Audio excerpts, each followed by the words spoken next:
নমস্কার, আশা করি সবাই ভালো আছেন।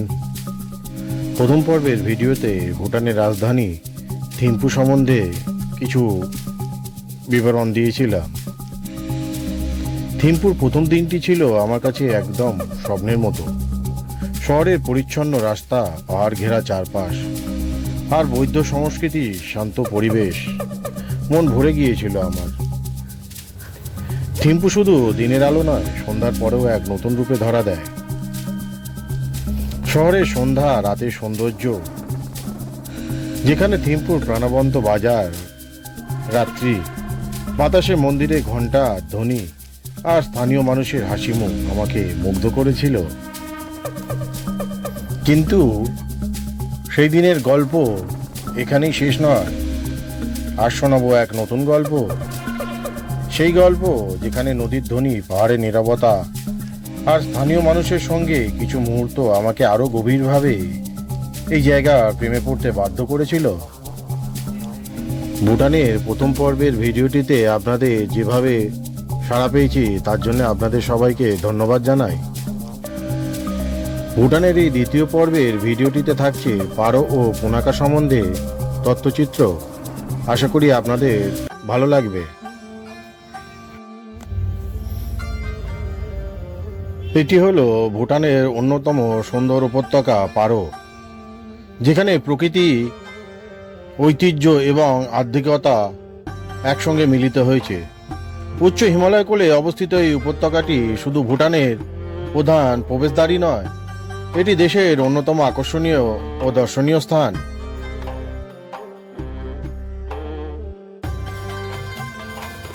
শহরটি তুলনামূলকভাবে শান্ত ও ধীরগতি, যেখানে পরিষ্কার রাস্তা, কাঠের তৈরি রঙিন বাড়ি ও পাহাড়ি বাতাস মনকে প্রশান্ত করে তুলবে।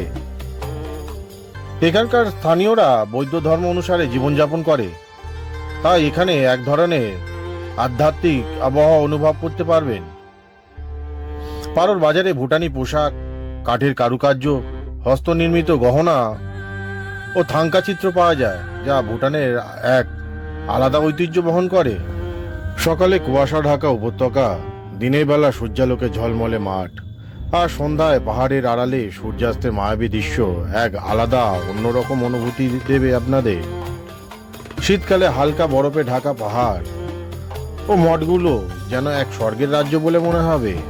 পারোতে বেশ কয়েকটি ঐতিহাসিক এবং ধর্মীয় নিদর্শন রয়েছে, যা জায়গাটিকে আরও আকর্ষণীয় করে তুলেছে। যেমন পারো তাংশান, এটি ভুটানের সবচেয়ে প্রতীকী মঠ, যা পারোর পাহাড়ের এক খাড়া ঢালে প্রায় 3120 মিটার উচ্চতায় ঝুলে রয়েছে। মঠে পৌঁছানোর পথে সবুজ বন, ঝর্ণা ও মেঘের খেলা এক স্বর্গীয় অনুভূতি দেবে।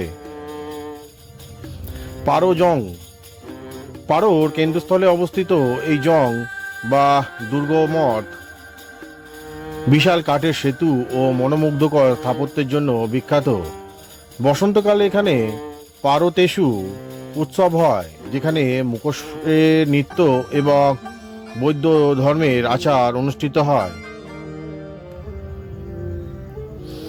কিউল লাখাং, এটি ভুটানের সবথেকে প্রাচীন বৌদ্ধ মঠগুলির মধ্যে একটি, যা 7ম শতাব্দীতে নির্মিত হয়েছিল। মঠের ভিতরে সোনার বুদ্ধ মূর্তি রয়েছে এবং প্রাচীন চিত্রকর্ম। এছাড়া মোমবাতির আলোয় ভরা শান্ত এক পরিবেশ এক অন্যরকম অনুভূতি দেবে। এটি ভুটানের থিম্পু শহরের একটি মার্কেট। ভুটানের রাজধানী থিম্পু শহরটি দিনে যেমন শান্ত, সন্ধ্যায় তেমনই জমজমাট ও প্রাণবন্ত হয়ে ওঠে। সন্ধ্যা নামার সঙ্গে সঙ্গে থিম্পুর বাজার ও রাস্তাগুলো যেন এক নতুন রূপ ধারণ করে। সন্ধ্যার পর থিম্পু মার্কেটে রাস্তাগুলো নরম হলুদ আলোয় ঝলমলে হয়ে ওঠে। কাঠের তৈরি ভবনগুলোর জানালা ও ব্যালকনিতে রঙিন বাতির আলো এক মায়াবী পরিবেশ তৈরি করে। পাহাড়ের গায়ে ছোট ছোট আলো জ্বলতে থাকে, যা শহরের সৌন্দর্য আরো বাড়িয়ে দেয়। সন্ধ্যায় থিম্পুর বাজারে পাশে ছোট ছোট ক্যাফে ও চায়ের দোকানে মানুষের ভিড় জমে। বাতাসে ছড়িয়ে পড়ে গরম স্যুপ, ইয়াক, চিজ, থুপকা ও মোমোর সুগন্ধ। কিছু দোকানে পাওয়া যায় ভুটানি বিয়ার ও স্থানীয় চা, সুজা বা মাখন চা, যা সন্ধ্যার শীতল পরিবেশে দারুণ। থিম্পুর হ্যান্ডিক্রাফট মার্কেট সন্ধ্যায় আরও বেশি প্রাণবন্ত হয়ে ওঠে। এখানে পাওয়া যায় হস্তনির্মিত থাঙ্কা চিত্র, কাঠের খোদাই করা শিল্পকর্ম, রঙিন মুখোশ ও বৌদ্ধমূর্তি। দোকানের সামনে সাজানো উজ্জ্বল রঙের শাল, পশমি স্কার্ফ ও ধাতব অলংকার। তবে থিম্পুর সাপ্তাহিক বাজার একবারে অন্যরকম। বাজারে পাওয়া যায় স্থানীয় শাক, সবজি, অর্গানিক মধু, শুকনো চিজ, কাঠের তৈরি কারুকার্য ও হস্তশিল্পেও। দোকানিরা ভুটানি পোশাক, ঘো ও কিরা পরে হাসি মুখে তাদের পসরা সাজিয়ে বসে বিভিন্ন দ্রব্যাদি বিক্রি করছেন। থিম্পুর প্রধান বাণিজ্যিক শহর হল নার্জিনলাম। থিম্পুর এই বাণিজ্যিক শহর যা সন্ধ্যায় আলোকিত হয়ে ওঠে। রাস্তায় হাঁটতে হাঁটতে দেখা যাবে থিম্পুর লোকজন ধীর গতিতে চলাফেরা করছে, কেউ প্রার্থনা চক্র ঘোরাচ্ছে, কেউ গল্প করছেন, এবং ব্যাকগ্রাউন্ডে পাহাড়ের কালো ছায়ার নিচে শহরের উজ্জ্বল আলো এক মোহনীয় পরিবেশ সৃষ্টি করেছে, যা না দেখলে বোঝানো যাবে না।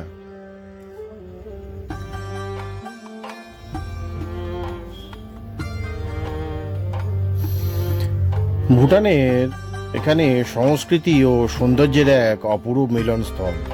রঙিন আলো, বাজারের কোলাহল, খাবারের সুগন্ধ, হস্তশিল্পের দোকান ও শান্ত পাহাড় আবহাওয়া সব মিলিয়ে একটি স্বপ্নের মতো অভিজ্ঞতা।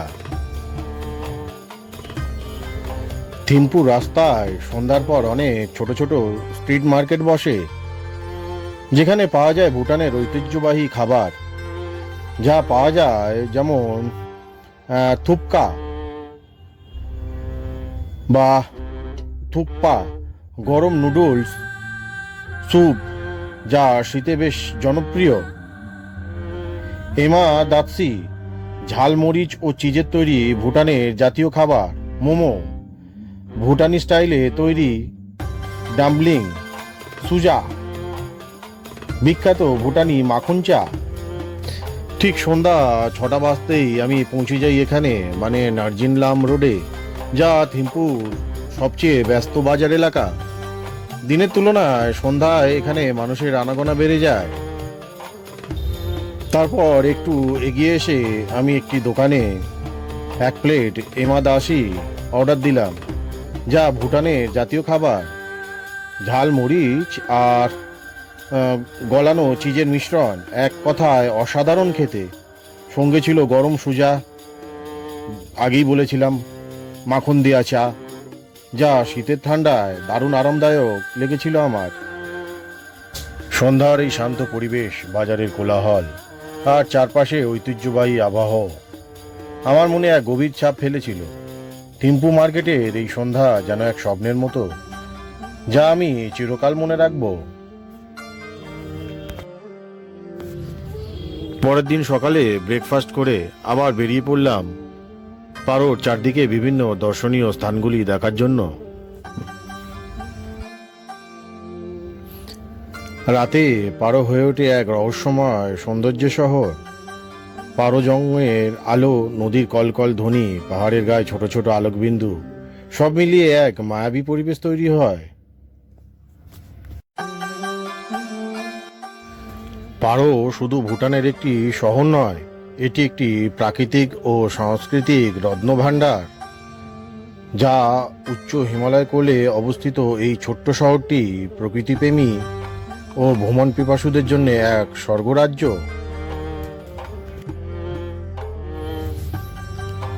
ভুটানের অন্যতম আকর্ষণীয় জায়গা হলো পারো। পারো যেন এক শান্ত রহস্যময় উপত্যকা। আমি যখন পারোতে পৌঁছাই তখন চারদিক কুয়াশায় মোড়া। ছোট ছোট কাঠের বাড়িগুলো, ছাদ থেকে ধোঁয়া উঠছিল, হয়তো কোনো খাবারের রান্নার কারণে। চারপাশে শান্ত শুধু পারো চু নদীর ধীর গতিতে প্রবাহিত শব্দ শোনা যাচ্ছিল। আমি এক কাপ গরম সোজা হাতে নিয়ে ব্যালকনিতে দাঁড়িয়ে চারপাশের সৌন্দর্য উপভোগ করছিলাম। পাহাড়ের গায়ে ঘন সবুজ বন, তার মাঝে দেখা যাচ্ছে ছোট ছোট গুম্ফা। পারোর সন্ধ্যাবেলাটা আলো আর মেঘের খেলা। সন্ধ্যার সময় পারো শহর এক অন্য রূপ। ছোট ছোট কাফেতে স্থানীয় লোকজন বসে কাঠের জানলা দিয়ে রঙিন আলো জ্বলছে দেখা যাচ্ছে। রাস্তার পাশে খাবারের দোকান থেকে থুকপা ও মোমো নিলাম। গরম ধোয়া ওটা থুকপা খেতে খেতে ঠান্ডা বাতাস যেন আরো বেশি উপভোগ্য লাগছিল। পাহাড়ে গায়ে কুয়াশার চাদর ধীরে ধীরে নেমে আসছে, আর ফাঁক দিয়ে দূরে ল্যাম্পপোস্টের আলো ঠিকরে বেরোচ্ছে। সব মিলিয়ে যেন এক জাদুময় দৃশ্য।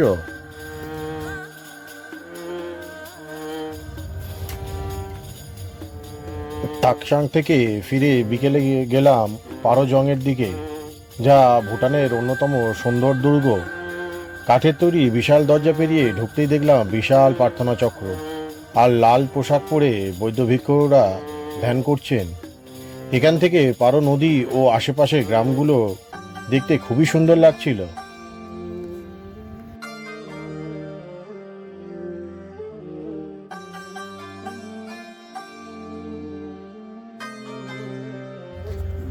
তবে পারোজংয়ের কাঠের সেতু পার হতে গিয়ে মনে হচ্ছিল যেন ইতিহাসের এক অধ্যায়ের মধ্য দিয়ে হেঁটে চলেছি আমি।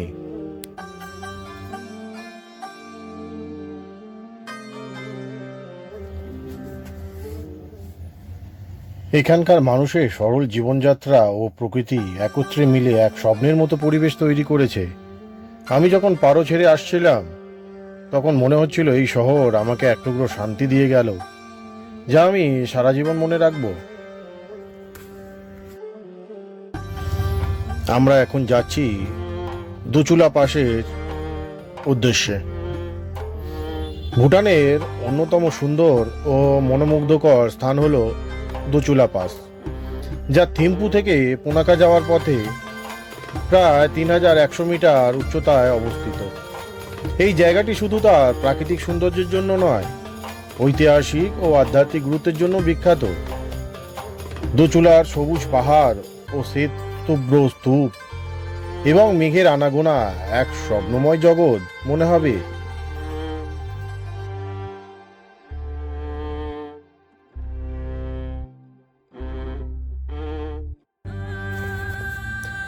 আমি যখন দোচুলা পাশের পথে যাত্রা করি তখন রাস্তার দুপাশে শুধুই ঘন সবুজ বন। হালকা কুয়াশার মধ্যে গাড়ি উঠতে উঠতে মনে হচ্ছিল যেন ধীরে ধীরে মেঘের রাজ্যে প্রবেশ করছি। যখন দোচলা পাশে পৌঁছালাম তখন সূর্যের আলো পাহাড়ের চূড়াগুলোকে স্বর্ণালী করে তুলেছিল।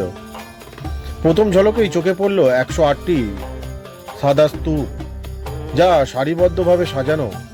স্তূপগুলোর পেছনে সারি সারি হিমালয়ে বরফ ঢাকা সিংহ দাঁড়িয়ে আছে, এক অনন্য দৃশ্য।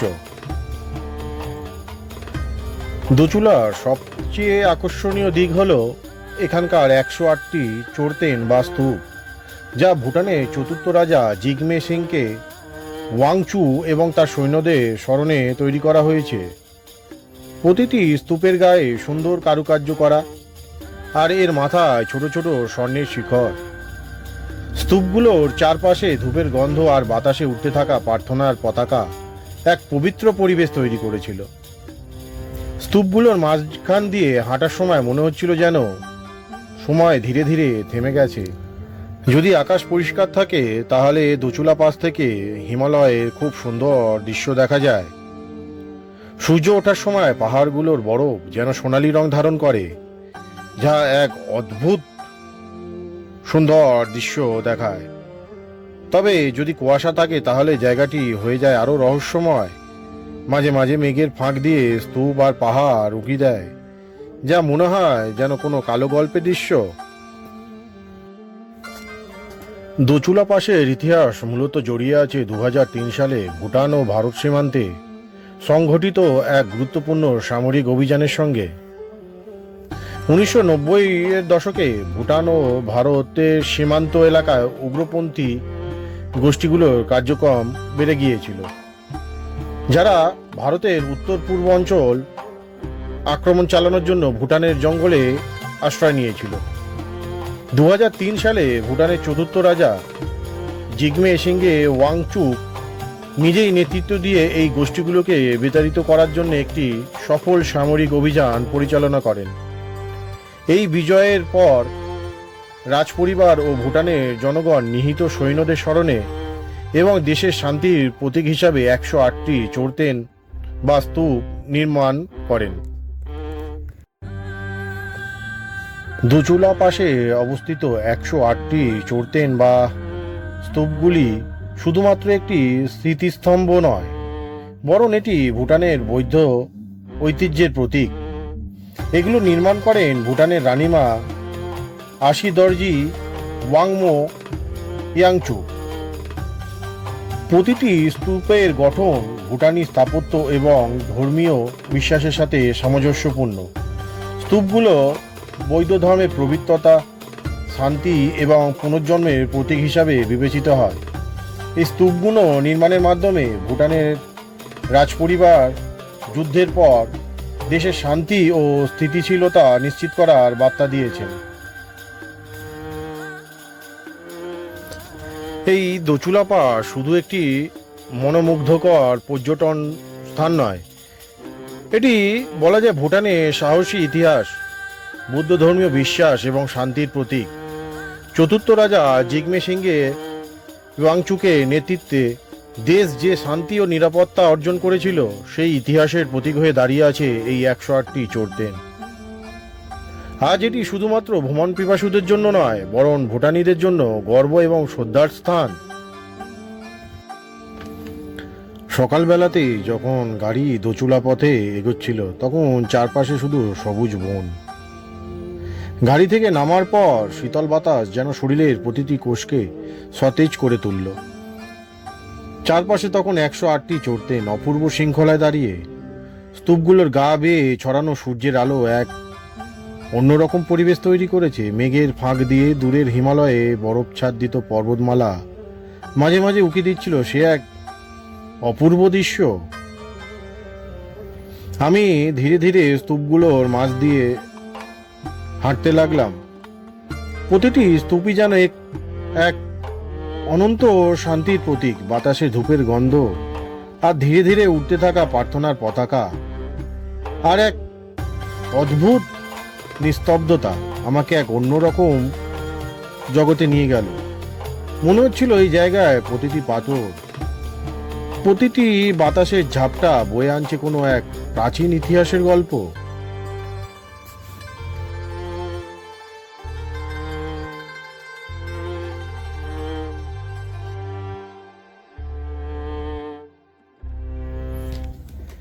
এরপর গেলাম মন্দিরে, যা একবারে স্তূপগুলোর পাশে অবস্থিত। মন্দিরের দেয়ালে খোদাই করা চিত্রকর্মে ভুটানের ইতিহাসের গল্প ফুটে উঠেছে, যেখানে ভুটানের রাজাদের বীরত্ব, সামরিক অভিযানের স্মৃতি আর আধ্যাত্মিক বৌদ্ধ ধর্মের নিদর্শন দেখে মনে হলো ভুটানের ইতিহাস যেন এখানে নিস্তব্ধে কথা বলে। এই মন্দিরটি 2008 সালে নির্মিত হয়। মন্দিরের দেয়ালে ভুটানের সামরিক ইতিহাস এবং বৌদ্ধ ধর্মের বিভিন্ন চিত্র অঙ্কিত আছে। ঠান্ডা হাওয়ার মাঝে শরীরটাকে একটু গরম করতে পাশে থাকা ছোট্ট ক্যাফেতে গিয়ে বসে পড়লাম। 1 কাপ সুজা আর গরম থুকপা অর্ডার করলাম। ধোঁয়া ওঠা গরম চা হাতে নিয়ে দূরের বরফ ঢাকা পাহাড়ের দিকে তাকিয়ে মনে হলো জীবনের ছোট ছোট মুহূর্তগুলোই আসলে সবচেয়ে সুন্দর। দোচুলা পাশের এই অভিজ্ঞতা শুধু চোখের নয়, মন ও আত্মার। স্তূপগুলোর মাঝে হাঁটতে হাঁটতে, হিমালয় শিখর দেখতে দেখতে আমি যেন নিজেকে নতুন করে খুঁজে পেলাম। যখন ফিরে আসছিলাম তখন মন চাইছিল আরো কিছুক্ষণ এই স্বর্গীয় পরিবেশে থাকতে। দোচুলা পাস আমাকে শুধু প্রাকৃতিক সৌন্দর্য নয়, এক আলাদা রকম শান্তি অনুভূতি দিয়ে গেল। যা আমি সারা জীবন মনে রাখব।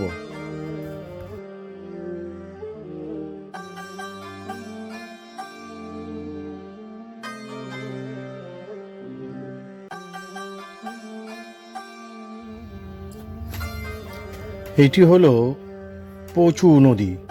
এই পচু নদী ভুটানের অন্যতম গুরুত্বপূর্ণ নদী, যা মূলত গাসা জেলার পার্বত্য অঞ্চল থেকে উৎপন্ন হয়ে পুনাকা শহরের মধ্যে দিয়ে প্রবাহিত হয় এবং পরে মোচু নদীর সঙ্গে মিলিত হয়।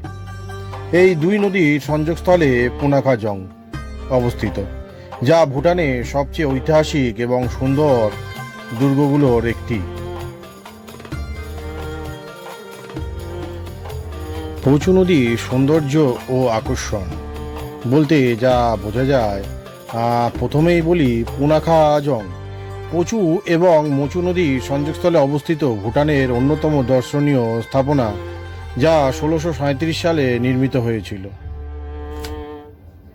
Suspension bridge.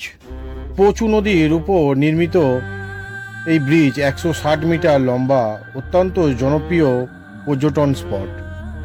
রাফটিং করা হয় এই নদীতে। রিভার রাফটিং করার ব্যবস্থা রয়েছে, যা অ্যাডভেঞ্চার প্রেমীদের জন্য দারুণ এক অভিজ্ঞতা। এছাড়া প্রাকৃতিক দৃশ্য তো রয়েছে, নদীর আশেপাশে সবুজ পাহাড় এবং ছোট ছোট গ্রাম পচু নদীর সৌন্দর্যকে আরও আকর্ষণীয় করে তুলেছে।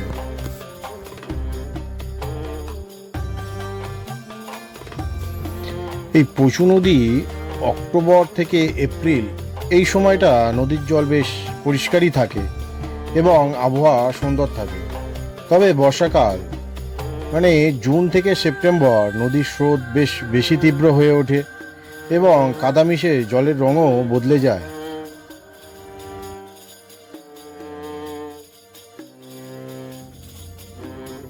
পুনাখা জংয়ের পাশ দিয়ে প্রবাহিত এই নদীর ধারে দাঁড়িয়ে থাকা কিংবা সাসপেনশন ব্রিজ দিয়ে পার হওয়া অথবা রাফটিং করার প্রতিটা মুহূর্তই সত্যি অসাধারণ এক অভিজ্ঞতা। আমার ভুটান ভ্রমণের পুনাখার অন্যতম স্মরণীয় মুহূর্ত ছিল পচু নদীর তীরে কাটানো কিছুটা সময়। যখন পুনাকা পৌঁছালাম তখনই দূর থেকে দেখতে পেলাম পচু ও মোচু নদী মিলনস্থল, যেখানে দাঁড়িয়ে আছে পুনাকা জং, যা ভুটানের সবচেয়ে সুন্দর ও ঐতিহাসিক দুর্গগুলোর মধ্যে একটি। নদীর জল একবারে পরিষ্কার, সূর্যের আলো পড়েছে, ঝলমল করছে, চারপাশে পাহাড়, সবুজ আভা নদীর নীলচে জলের সঙ্গে মিশে এক স্বপ্নময় দৃশ্য তৈরি হয়েছিল।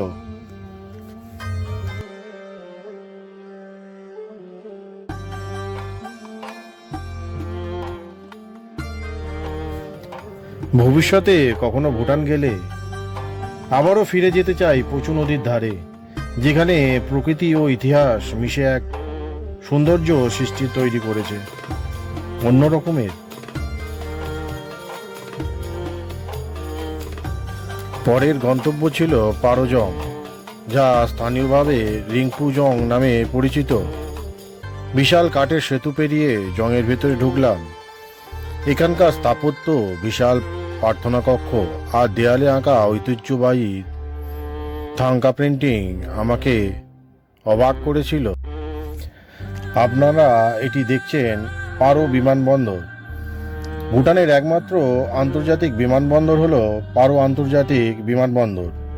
এটি পারো শহরেই অবস্থিত এবং বিশ্বের অন্যতম চ্যালেঞ্জিং বিমানবন্দর হিসেবে পরিচিত, কারণ এটি পাহাড় ঘেরা সংকীর্ণ উপত্যকার মধ্যে অবস্থিত। পারো বিমানবন্দরে বিমান নামাতে হলে পাইলটদের বিশেষভাবে প্রশিক্ষণ নিতে হয় এবং শুধুমাত্র নির্দিষ্ট কয়েকজন পাইলটই এখানে বিমান অবতরণ করতে পারেন। পারো বিমানবন্দরের রানওয়ে পাহাড়ের মাঝখানে, তাই পাইলটদের দক্ষতার সঙ্গে বিমান পরিচালনা করতে হয়। বিশ্বের মাত্র কয়েকজন বিশেষভাবে প্রশিক্ষিত পাইলটই এখানে বিমান অবতরণ ও উড্ডয়ন করার অনুমতি পান। বিমান নামার সময় পাহাড়ের চারপাশ ঘোরে, সরাসরি রানওয়ে না দেখে সরাসরি ল্যান্ডিং করতে হয় যা যাত্রীদের জন্য রোমাঞ্চকর এক অভিজ্ঞতা।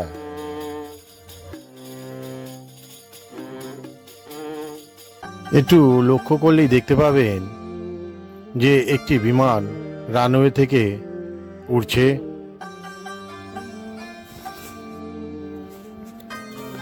পারো ভুটানের অন্যতম সুন্দর শহর, যা দেশের সাংস্কৃতিক ও ঐতিহাসিক কেন্দ্র হিসাবে পরিচিত। চারপাশে সবুজ পাহাড়, পাহাড়ি নদী এবং ঐতিহ্যবাহী ভুটানি স্থাপত্য মিলে এই শহরকে এক স্বপ্নময় রূপ দিয়েছে। এখানেই অবস্থিত বিখ্যাত টাইগার নেক মঠ, যা পাহাড়ের গায়ে ঝুলন্ত অবস্থায় দাঁড়িয়ে আছে এবং বৌদ্ধ ধর্মের অন্যতম গুরুত্বপূর্ণ স্থান।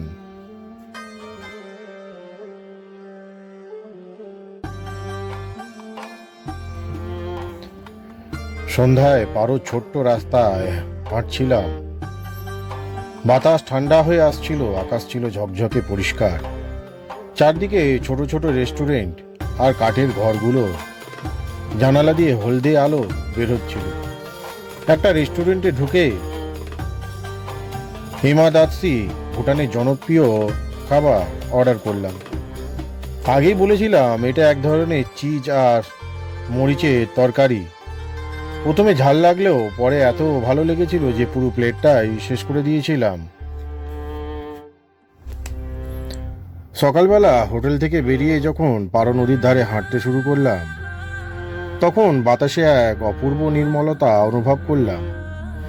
নদীর ধারে রঙিন প্রার্থনার পতাকা উড়ছিল।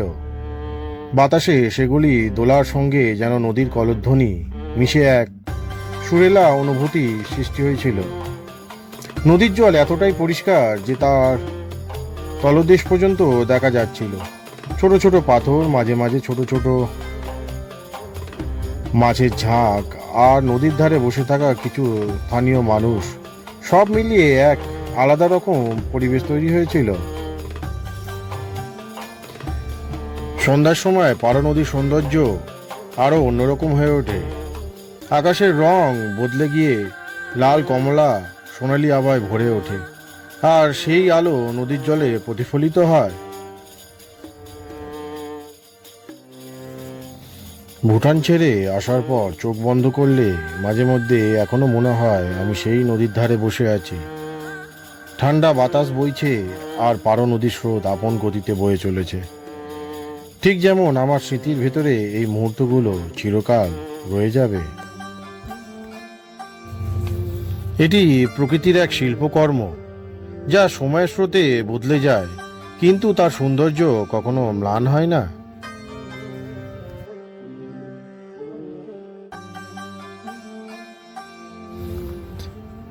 আজ তবে এই পর্যন্ত। আমার এই ছোট্ট ভিডিওটি যদি আপনাদের ভালো লাগে, অবশ্যই লাইক এবং কমেন্ট করবেন। নমস্কার, সুস্থ থাকবেন, ভালো থাকবেন।